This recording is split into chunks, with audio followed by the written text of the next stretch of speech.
Okay, after that long video last time, we'll try to shorten this one up a little bit. I'm going to just hit the major ideas within the chapter, and I think one of the big problems students have with division is they're told the rule, but they're not quite sure where the rule comes from. So I want to give you an idea where that rule comes from, and then we'll just solidify some things from within the section, and I'll let you get going on it. Let's go back to what division means. If I have a division sentence such as 15 divided by 5, there's a couple ways we can think of it. One way is to say, well, we have 15 things and we're going to split them between 5 people. And how many ways can we split these into 5 equal groups? That's one way of thinking about it. But here's a second way. We can say, okay, 15 divided by 5 is saying there's a group of 15 and we're making up groups of 5. So how many 5s can you make out of 15? And if I look, here's one group of 5, here's a second group of 5, and here's a third group of 5. So of course 15 divided by 5 is equal to 3. So that's a different way of thinking about it. And that's a little more helpful when we go into talking about dividing with fractions. So and let me start off with something that's relatively simple. When I give you something like 3 wholes, but then I want to divide it by 1/5, we can think of that as how many 1/5s can you make out of 3 wholes? Well, I did this for us. Basically, here are my 3 wholes, and I split each of them into fifths. So if we were to count them, here's 1/5, 2, 3, 4, 5, 6, 7, 8, 9, 10, 11, 12, 13, 14, 15. I can make 15 fifths when I have 3 wholes. Well, what happens if I don't start with a whole, but I start with something like a half? Well, I'm using my favorite website again. Let me pull that one up. And remember, I have a half, and I want to make eighths out of it. How many eighths can I make out of a half? Well, there's my half. Okay, so I want to split that into eighths. So there's quarters, 6, eighths. So if I was to look at eighths, I would have 1, 2, 3, 4 eighths out of the half.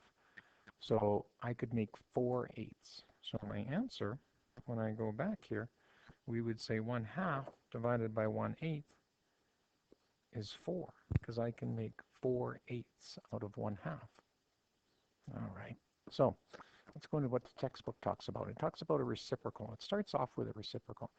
And with a reciprocal, we interchange the numerator and denominator. Now, the problem is, what happens if I get a whole number like 4? Well, remember, anytime I have a whole number, the denominator can be thought of as being 1, because 1 divided by anything is that number itself. So 4 can be thought of as 4 over 1, so the reciprocal of 4 is 1/4. And the reciprocal of 1/8 is 8. Well, let's go back to that with the idea of the reciprocal. Right? If I look back here, how is the reciprocal related to my answer that I got here? If I look at 3 divided by 1/5, the reciprocal of 1/5 is 5. And 3 times 5 is 15. The reciprocal of 1/8 is 8. And 8 times a half, or 8 halves, is 4 wholes. So when we divide two fractions, we take the reciprocal of the divisor. Now the divisor is the number after the division sign, and then it becomes a multiplication statement. So if I look at something like this, 3, again, I think of that as 3 over 1. Before I do anything with the division, I rewrite it as a multiplication statement. This is really 3 times 5 over 1, which is 15 over 1, or 15. And if we look back, that's the same statement that we had before, right? When we had 3 wholes and we were figuring out how many fifths are in 3 wholes, there's 15. If we go back to the other, a half divided by an eighth, well, this is same as 1/2 times the reciprocal of 1/8, which is 8 over 1. Now, it's a multiplication statement, so we reduce before we multiply. So we've done that. 4 over 1, or just 4. So remember, when you're dividing two fractions, we take the reciprocal of the second fraction, we turn it into a multiplication sentence. So What happens when I have some mixed numbers like this? Well, just like when we were multiplying, um, we're going to want to start off and rewrite these as improper fractions.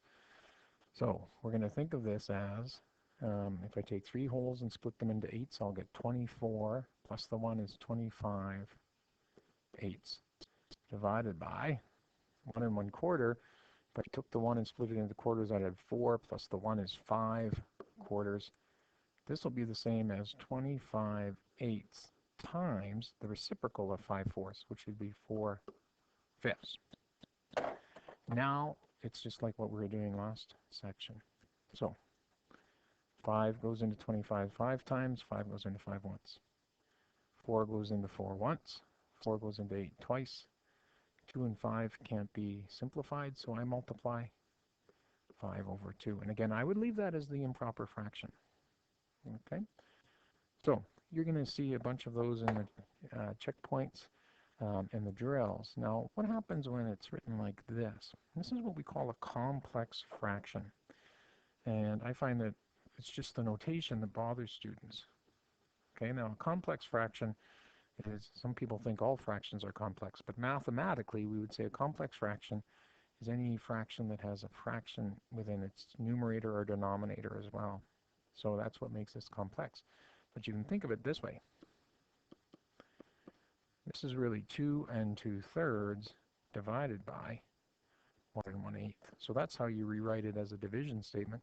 And then we proceed just like we did in the one above. Well, I don't like the mixed numbers, so just like with multiplication, we rewrite them as improper fractions. 1 1/8 becomes 9 eighths. Now I'm going to switch that into a multiplication statement.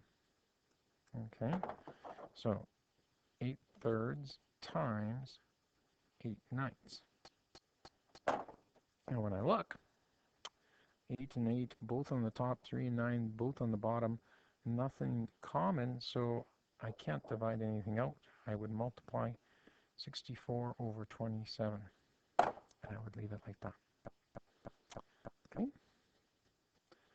Now, what about problems? And this is where, at the end of the chapter, most students stop me and say, I can do the operations, I think, but when it comes time to do a problem, I'm not sure what to do. And I've been looking into a lot of research on this one, and what it's told me is that when a student sees a fraction, sometimes that bothers them, so that they're kind of frozen there. So here's what I recommend you do. Think of it this way.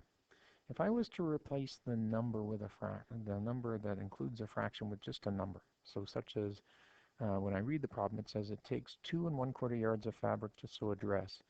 If Marcy has 27 yards of fabric, how many dresses can she sew? Well, what happens if I replace that 2 1/4 with an easier number like 3? Okay, now I know it's not 3, but if it was, what will we do to figure out the answer?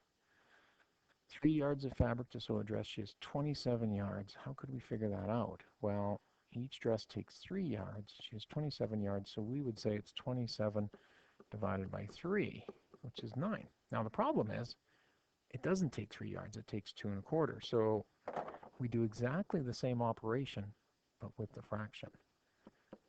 Okay? And so this is called just making the problem simpler. It's a strategy that we often use in math. So use simpler numbers, see what you would do with it. You do the same operations with the more difficult fractions. So we know how to deal with this. I think of this as 27 over 1 divided by 9 quarters. Okay, now I'm going to switch it into a multiplication statement. 4 ninths. I always reduce before I multiply. 9 goes into 27. Isn't that nice? 9 goes into 27 3 times, so we end up with 12 over 1, or 12 dresses. So Marcy could make 12 dresses with 27 yards of fabric. Give that a try.